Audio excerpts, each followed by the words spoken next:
Welcome back to Inclusive Design 24 2023, brought to you in partnership with our platinum sponsors, Google and Intopia, and our goal supporters, Barrier Break and Tetralogical. You can follow us on Mastodon. And if you have questions for the presenters, post them using the ID24 hashtag and post them in the YouTube chat for our Q&A at the end of the session. A reminder that ID24 is a respectful community, and you can find our code of conduct on the Inclusive Design 24 website. I am happy to be joined by my guest host, Mike Herschel. Mike, over to you. Thank you. So next we have Megan Van Harten, who is going to talk about accessibility in action Indigenous communities. And over to you, Megan. Hi, everybody. Hi, I'm joining you live from Disney actually today. I'm here for another conference, and so you get to see my lovely background of Minnie, Mickey, Pluto, and all of the little Disney folks on my lovely new curtains here. So yeah, thank you everybody for coming today, and I will let you know that it's well past my bedtime. It's 10 p.m. here, and normally I would be in bed, but I'm really excited about this, and I'm excited to talk to you all about accessibility and what it means in Indigenous communities and how to do this work in that space. So a little bit about the background in my company. So I'm from Design de Plume. So we're an inclusive design circle. We're women-led, Indigenously owned, and we're focused on inclusive and accessible design solutions for social good. Some of my clients include RBC, Johns Hopkins University, and Center of Wise Practices, to name a few. We love accessible projects. It's something that we really are passionate about, and something that we talk about a lot is about Indigenous accessibility and how we can bring that into our projects and make meaningful connections. So as I mentioned, I'm Megan Van Harten. I have short brown hair. I'm wearing some really cool, colorful glasses. I have on some over-the-ear headphones this time. And I'm wearing, I don't know if you can see them as well this time, but I have these really cool acrylic jellyfish beaded earrings on as well, that were made by Noko Anonymous, which is an Indigenous beading company and owned by also my business partner. So shout out to her. I'm also wearing a really cool Canadian beaded pendant, and I have a black collared shirt on with some little flowers and a purple blazer. My pronouns are she, her. I'm the partner and strategic leader here at Design de Plume. I always say that in my past life, I was a graphic designer because I don't do so much of the graphic design work anymore, but I've moved on to more like strategy, operations, and accessibility, design thinking, and design leadership, and how to apply these things at the broader team level. I never really got a chance to really enjoy or bring people into my space. So I love to always just show off a few pictures of what our work environment kind of looks like, what it feels like. So with our space at our inclusive design agency, we've developed it and designed it in such a way that we have inclusive workspaces where we have mutual meeting tables, as well as like open desk space. We also promote a hybrid working environment. So if somebody would prefer to work remote, they can, or if they need to work remote that day, they can as well. So we also love to really embrace collaboration and connection, even in a digital space. So some of my clients or some of my staff members, for instance, are in their Indigenous communities, which is really special and awesome that we get to have this incredible business and support those kinds of initiatives and really back them up. Yeah, so I always love to just show off our building. We bought it right before COVID, so not a whole lot of people have come in and seen it, but we love to invest in Indigenous artwork and making the space really safe for everybody, and to really put that intentionality into our workspaces. I also super love working remotely. So I do work from home quite a bit, even though I have this incredible workspace available to me anytime. But yeah, teach their own. So why are we focusing on Indigenous accessibility? And why are we doing a deep dive into here? So I'm going to share with you a couple of kind of startling statistics of like why we're going to talk about this a little bit deeper today. For instance, 30% of Indigenous people experience a disability. 450,000 Indigenous people live with one or more disabilities. So I'm talking to you from the States, but I'm actually from Canada. So a lot of these statistics are actually from BC, and they are reflective of like a Canadian-wide study. So that's where those numbers are coming from. And 1 in 8 First Nations children are disabled. So some pretty startling statistics. And like, if you are a minority, you're more likely to experience a disability because your access to healthcare is like limited in some ways. And in the same way, like, especially for when you're talking about Indigenous communities and remote access, their access to things like healthcare, running water, even just high-speed internet to get good connection to other people, to get good information. All of that is affected because of the location that they're present in. But all that being said, accessibility has been a part of Indigenous culture long before we had compliance legislation. So one of the things we're going to talk about today is how compliance and standards like it. So for me, when I'm from Ontario, our standards are called AODA, Accessibility for Ontarians with Disabilities Act. In Canada, the way that the kind of compliance is set up is that it's on a per province basis, although I have heard that the federal level is getting more involved, and hopefully that would make some sort of like consistent standards across provincial borders. In the States, you have something called ADA. So our like guidelines are really similar, but the way that people enact them are different. But in terms of like accessibility and how this applies to Indigenous audiences, there's been this embracing of accessibility long before like we had any of these compliance standards telling us what minimum we need to achieve. So for instance, in Indigenous cultures, it was really normal to have this sign language skill. So hand talk was a tool used by most people, or Plains Indian Sign Language, which is a form of hand talk. It was used for, it was a common language, so it was used by the deaf and hearing alike. It was also used for commerce. It was used as a way to still keep everybody's individual languages in their individual spaces, but to create some commonality so that people could connect in a real personal way. So on screen is some cards with different hand talk symbols in a drawn out fashion. And tens of thousands of people, Indigenous people, were recorded using PISL, so Plains Indian Sign Language. And that was considered a common language that's, now been erased over time. But it was something that was very much embraced from an Indigenous perspective, that this was considered something that everybody was responsible for, and something that was meaningful overall to all of the groups. So there's some shortfalls, like I mentioned, when it comes to compliance accessibility rules for Indigenous audiences. And we're going to get into a few of them. But for instance, when it comes to technology gaps that exist, there's no screen readers with Indigenous languages available, which is really sad. Like this is so sad, because those languages are not represented in any way through a screen reading device. So in Canada, we have people without their language built into the tools it's meant to help.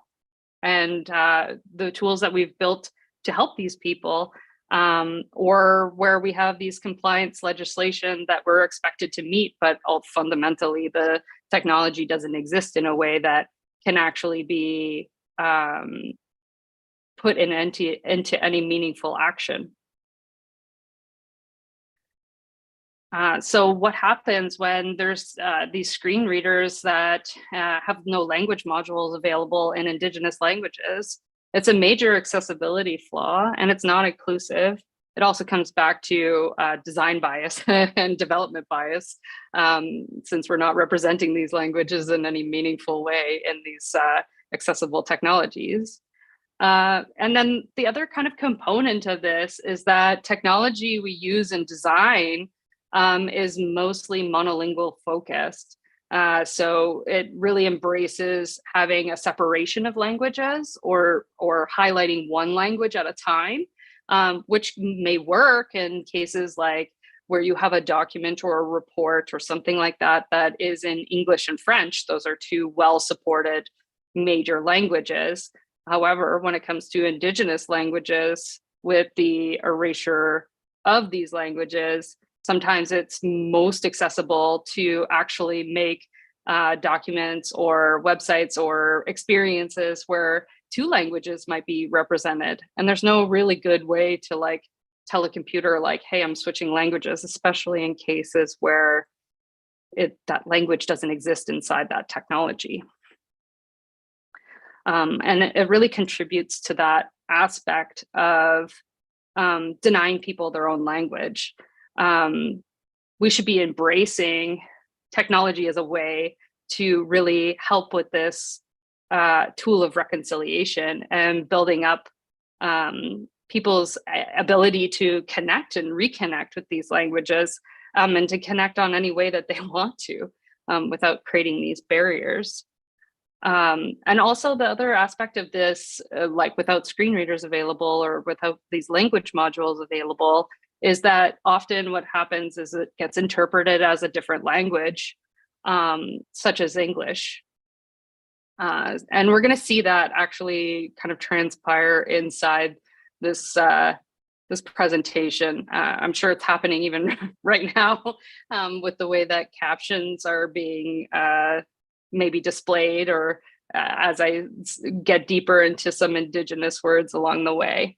But when you move something from like an Indigenous language to an English equivalent, or like even an English guess of whatever an equivalent could be, it really doesn't have the same intentionality as these Indigenous languages typically have, and doesn't capture their true meaning. So this is something that has happened to in this presentation. I've given this talk a few times now, and it's something I wanted to highlight here, is talking about auto captioning and how it distorts Indigenous languages. And this is like a very overlooked issue. Auto captioning technology that's built with AI was not built with Indigenous people in mind. For instance, like I'm going to get into a word, mamwazing, and I've watched the technology really fail to interpret this word as I'm saying it. I've literally been in presentations where I've spelt out the word for the system to help with that captioning and to help with the audience. And this is why I'm kind of preparing you today, because if you are reading the captions and expecting to have the full results of what I'm actually trying to convey to you, like, it's not me as a speaker failing to convey the message. It's actually the AI, the captioning tools, what they're failing to pick up on from this Indigenous perspective, from Indigenous languages and that inclusion. And these technologies, these AIs, are just not here yet, where they misrepresent these words. So for instance, we're going to be getting into the word mamwazing in a little bit, and it's a great example because it's such an intentional word. So we'll be explaining that next, but I've seen that interpretation of taking this Anishinaabe word mamwazing and captioning, spitting out instead words like mom was in, or mom was saying, or my worst nightmare, mom whizzing, like a pelvic floor issue of some kind. So like this is a pretty big issue, and you're gonna miss a lot if if you are a person that is relying on the captioning to convey that messaging. And hey, maybe someday like the technology will surprise me and it'll actually give it appropriately. But this is kind of my like fourth wall moment of warning you in advance, like this next part might get a little funky in the captioning section. Indigenous languages face erasure, and they are languages that are built around intentionality, and I'll share that in a minute. We need to preserve them, and we need to protect that and include that as part of our software development cycles and the way that we approach the work, like from a design angle as well. It's tough in situations like this because the loss in cultural meaning behind the words is completely eroded when they're misrepresented like that in captions, like miscaptioning. So as I mentioned, we're going to talk about the word Mamwazing. So just to spell it out, it's spelled MAAMWIZING.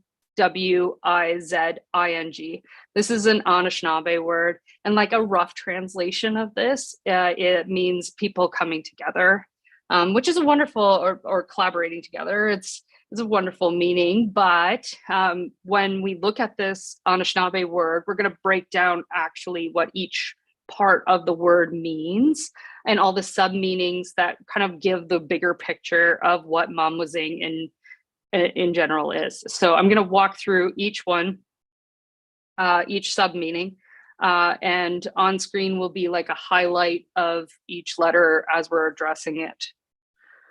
So the two underlined M's mean coming together in relation to what we do, our actions. The double A is the essence of how we do things, reinforcing our actions. The WI underlined means how we communicate with each other, put hearts and minds together, making the statement living. The Z means internalizing. And the ING, it means the nature of who we are as humans, how we understand how to do things together. So we can look at this broader word, Mamwazing, and see how all these intricate meanings really add to this word. And I'm sharing it with you today the way that it was shared with me. And when we lose those intricacies by not being able to either have it read in the appropriate language, in the case of like using a screen reader, for instance, or any other technology, or like in the case of like captioning right now, I have no idea because I can't see on my screen what the captions did come up with.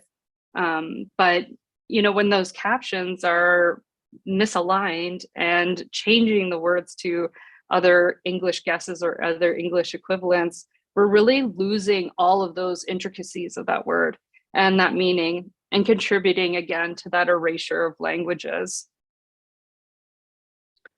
I love this quote from Elder Stan Peltier. So it says, language is a guide and a concept. Finding English equivalents for concepts may mean it's lost in translation. So again, like coming back to that, like it really should exist in the language it was designed for. It should exist and be intentional about that space that it should like live in and breathe in, and not have this erosion of the true meaning of these things constantly happening in every piece of technology along the way. So I always love to give some like actionable steps, like now that you understand like kind of like what people are up against, specifically Indigenous audiences, what they're up against. There's some ways that you can make your communications more accessible for Indigenous people.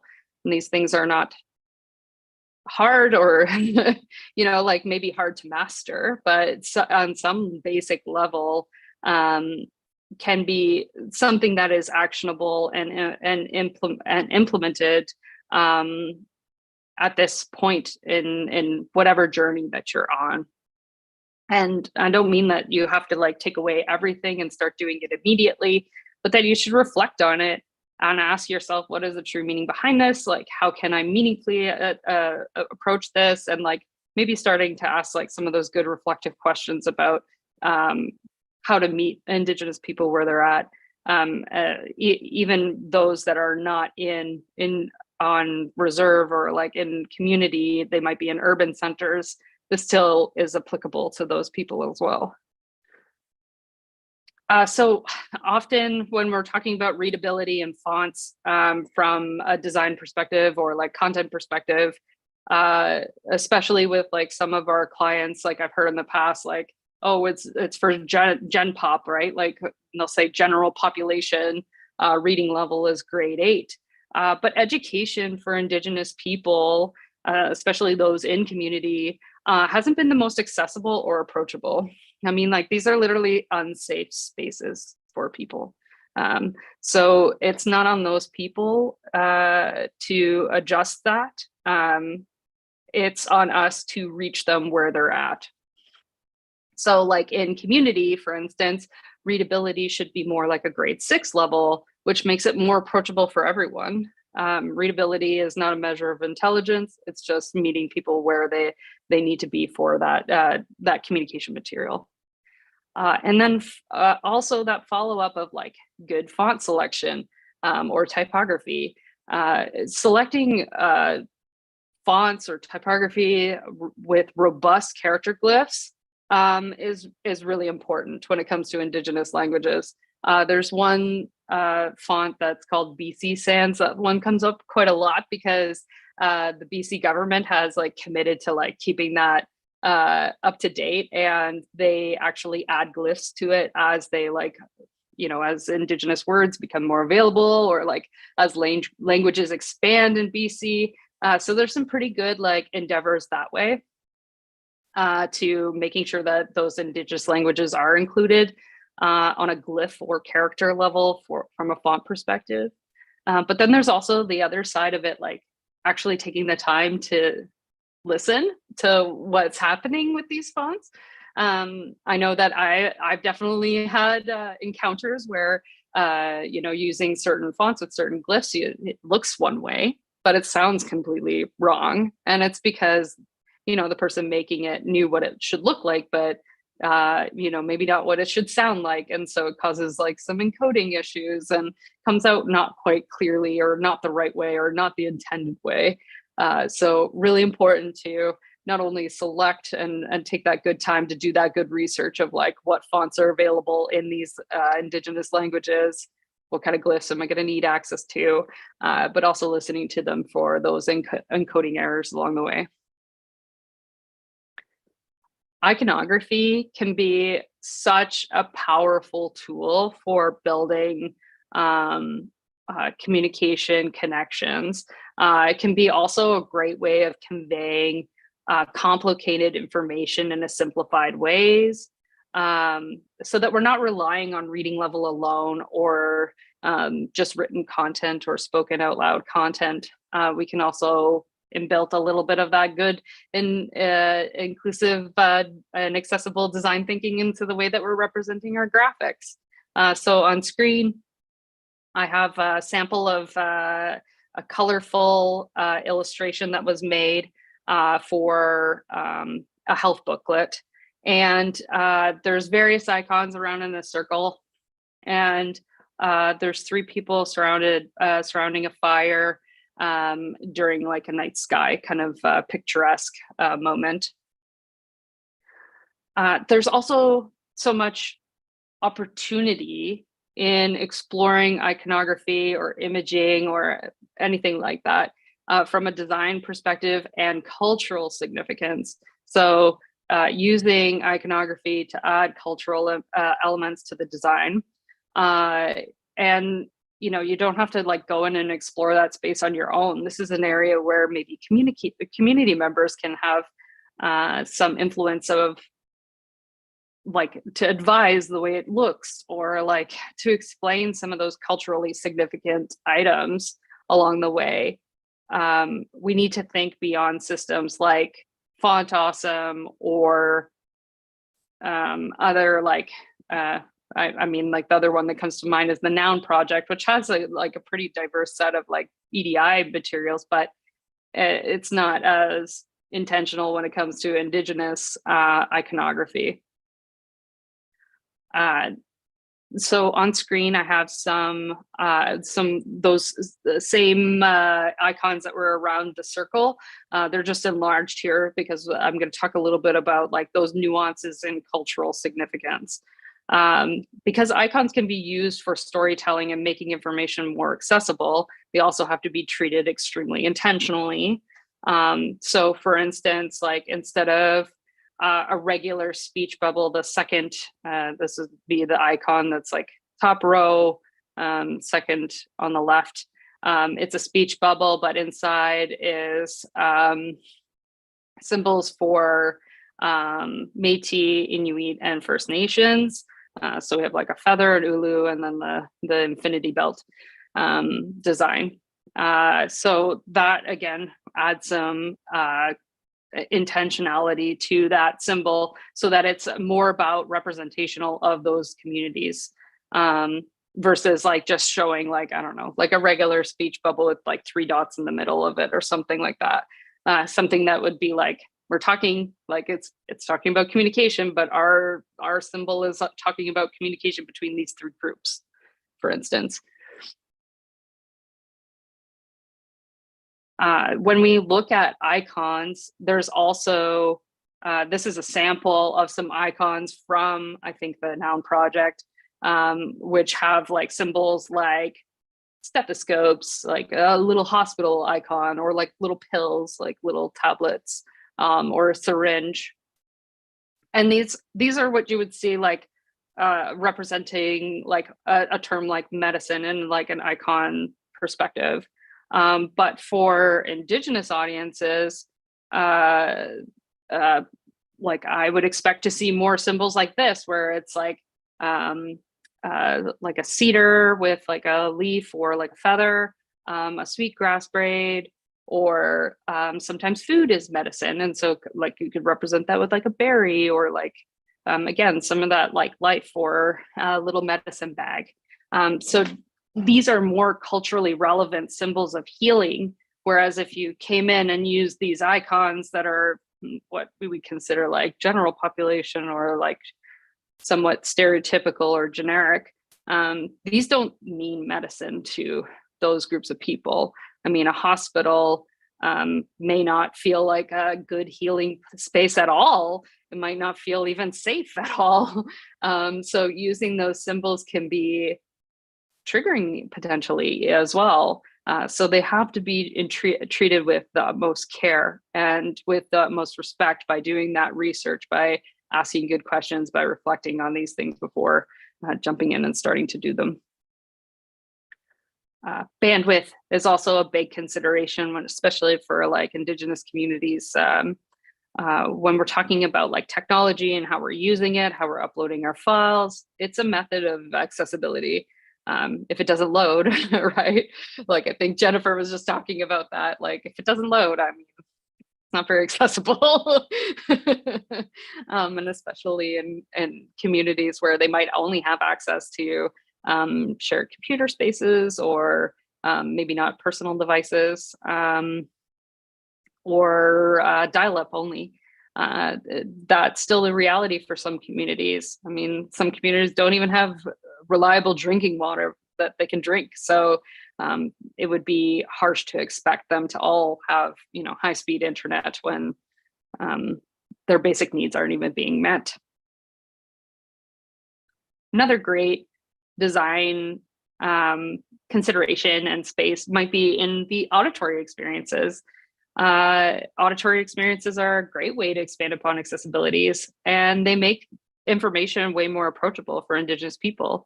Inserting like key phrases into websites or other published materials can be a great accessibility tool, because we can't rely on technology alone to compensate. So like, for instance, like in terms of like, we can't rely on a screen reader, maybe we can get an elder to speak and provide information that way so that people can like hear their language represented on that website. So examples of that could be like auditory cues, like I mentioned, elders with storytelling or like telling oral history. And often in communications and in design, there's this large emphasis on what the sighted experience is like. However, auditory experiences can be more culturally appropriate for some Indigenous audiences and really build that connection. A lot of Indigenous philosophy is still unwritten, but it's spoken and it's shared and it's understood. So we can support that by building good design thinking about auditory experiences and that expectation, bring it in. Okay, so one of the areas too that there's like this great opportunity is about inclusive alt text. So on screen, I just have it blown up here, so I'm just going to give a quick description of it. We have a jingle dress, a colorful jingle dress with jingle cones and furs bouncing around, as well as beadwork. Her hair is in braids with a large beaded medallion throughout the regalia. So inclusive alt text is such a wonderful way to inform not only screenwriters and like what's happening in that image, but also search engines of that cultural information. So like, for instance, I put this photo into an alt text generator because I was curious, like, what is it going to say about this photo?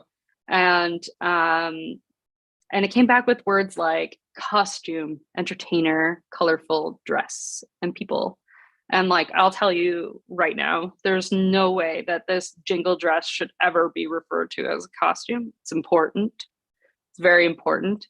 The dress is important. The way that like all of the intentionality of what they're wearing is important. Like in some Indigenous communities, there's 365 cones on the dress to represent each day of the calendar year. All of that intentionality is present within what they're wearing, and they are doing this as a culturally significant activity. So it should not be ever referred to as a costume. I would also argue, like I just tried a new piece of technology using a newer AI, and just to see what it would come up with for the alt text generator. And I think it said that they were like a happy person bouncing around or something. It was like their description. And I was like, I don't. She looks really stoic to me. Like she's taking this job very seriously, and that's not coming through to the generator what it's coming up with on the other end. And like in alt text and alternative text, it's really important and to acknowledge what people are wearing, what they're doing. It's important from a context perspective, but also from sharing cultural elements perspective as well.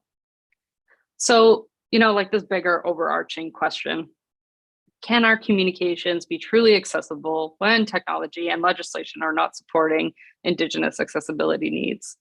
And I want to say yes. Like, I think yes. It's certainly not easy. And like, I know that probably people who are tuned into this know that like, legislation, compliance, it's really the ground floor, not the ceiling.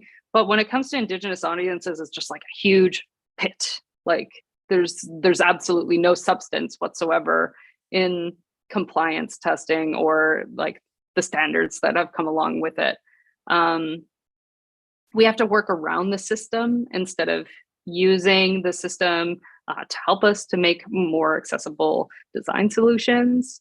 And when I see that happening, it rings very true for me, like not for us, without us, that whole phrase, because I see that these rules exist, but really the foundation is not there. And there's just this expectation to fall right into it. And I think we can do better. So like, for instance, like we can ask Adobe for Indigenous languages. They're a massive organization. They can make some stuff happen. So I always like to give a little shout out to a post that we had done a while ago, educating Adobe about the needs of Indigenous voices and how that there's lack of representation in their own software. So if you'd like to participate and sign our continued ongoing petition to get more Indigenous representation and Indigenous languages represented, please feel free to like scan the QR code or visit and support it. Thank you very much. I hope that you all took in and learned a little bit more about Indigenous accessibility. Happy to field any questions.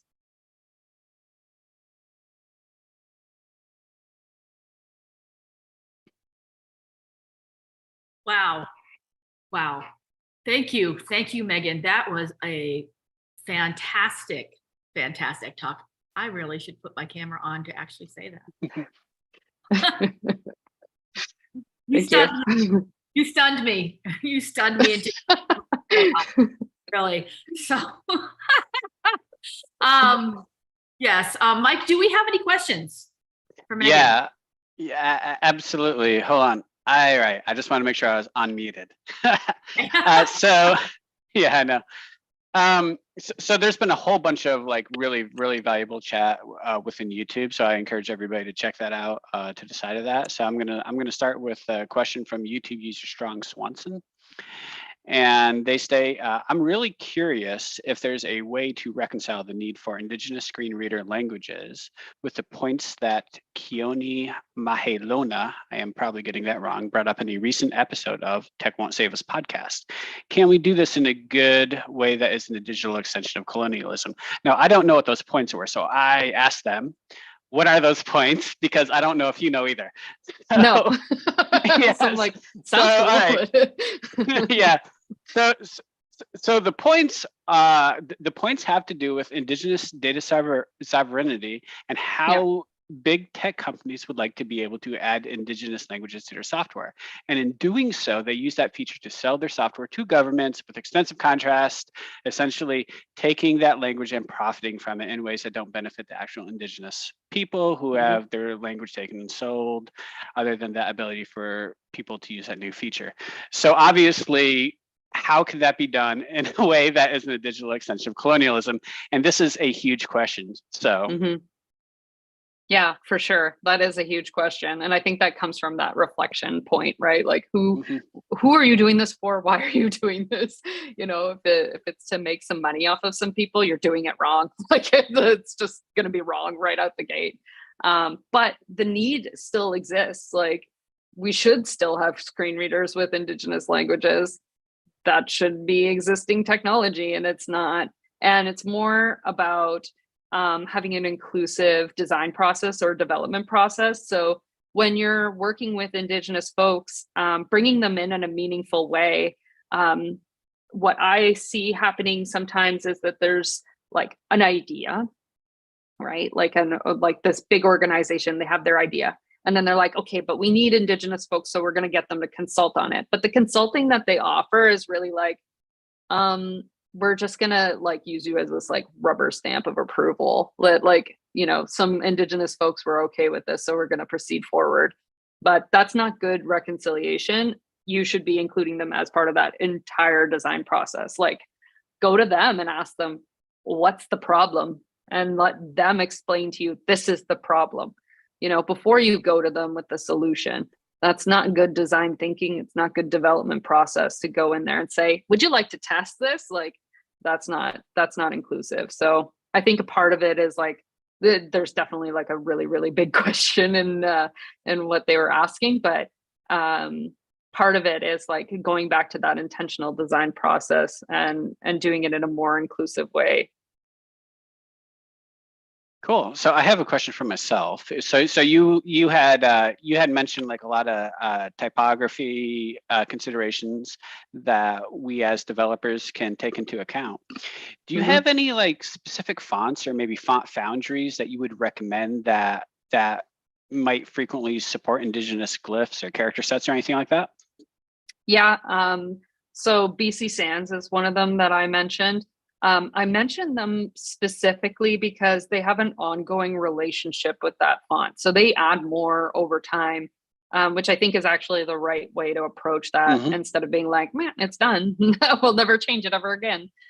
So that's one that like it comes up a lot, and has like a pretty robust glyph palette, but it's meant for BC Indigenous languages, which is good, but limiting when, you're talking about a specific section of the world. So not really is there anything where I can say like this one has all of them in it.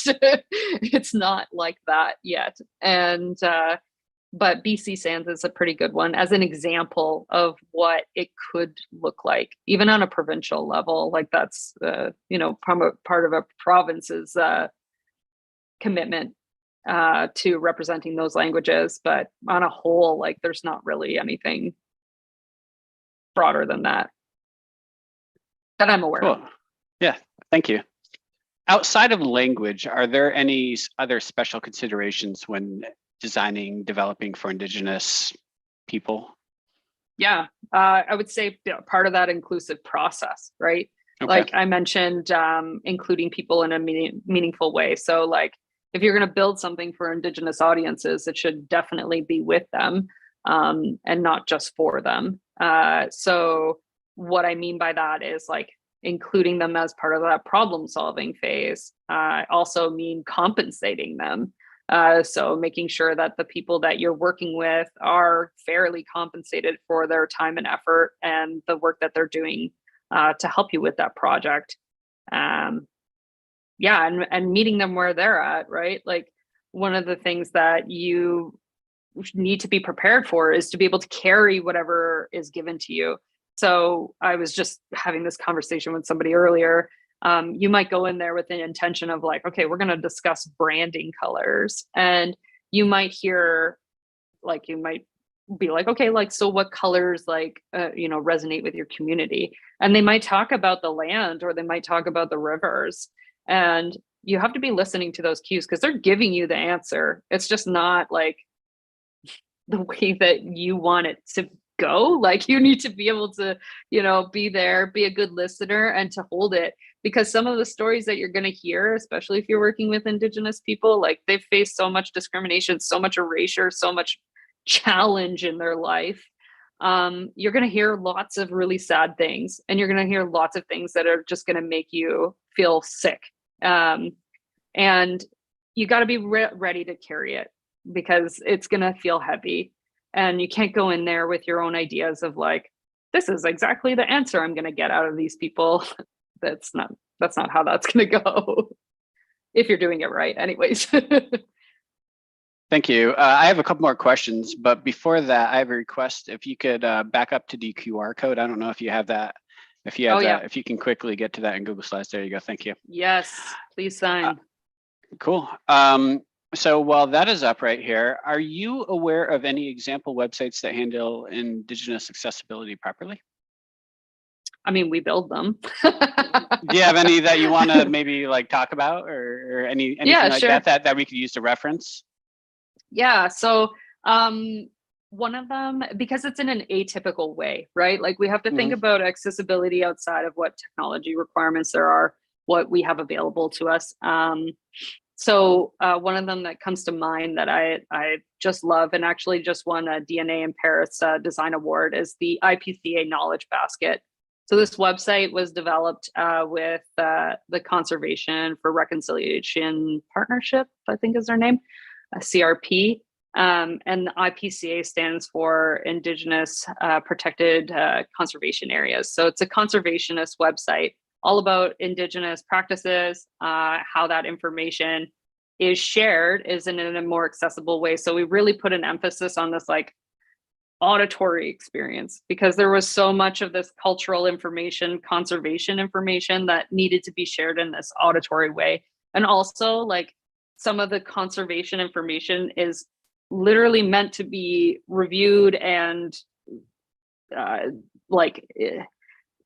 ingested by being outside, right? Like to be in nature. So we had to think like, how do we like translate nature into a digital space? And also like, how do we protect this? Like you mentioned data sovereignty. So like Indigenous sovereignty when it comes to these concepts of conservation as the true stewards of the land. So like one of the ways that we did it from an accessibility lens was really focusing in on those auditory cues, having those as an option in Indigenous languages. So you can hear a lot of different Indigenous languages, you can hear samples of them, and those good conservation practices shared in an auditory way, along with, you know, like a written out dialogue. Really, it feels like a dialogue when it's like in multiple languages.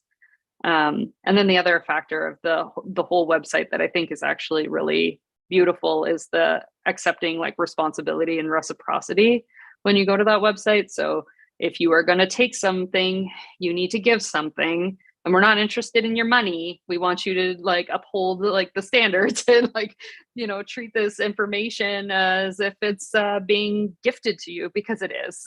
So that's my example of one website. I mean, we've done a lot of different projects for Indigenous when it comes to making things accessible for Indigenous audiences, but that's my like top one that comes to mind. Thank you.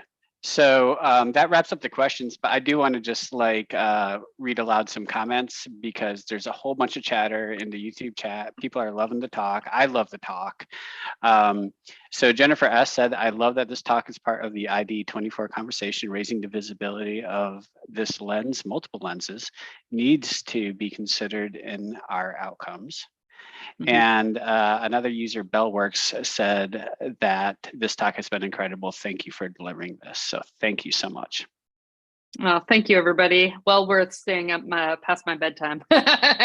Yes. Get a good night's sleep. Yeah. Yeah, it's been fantastic. Thanks for having me. Well, awesome. Thank you so much, Megan. And if you like this session, hit the YouTube like button, and don't forget that you can subscribe to youtube.com/inclusivedesign24 to be kept in the loop on our future events. Inclusive Design 24 is brought to you with thanks to our supporters: Google, Intopia, Barrier Break, Tetralogical, Intuit, InfoAxia, and the Law Office of Lainey Feingold. Inclusive Design 24 will be back on the hour with our next session. See you then.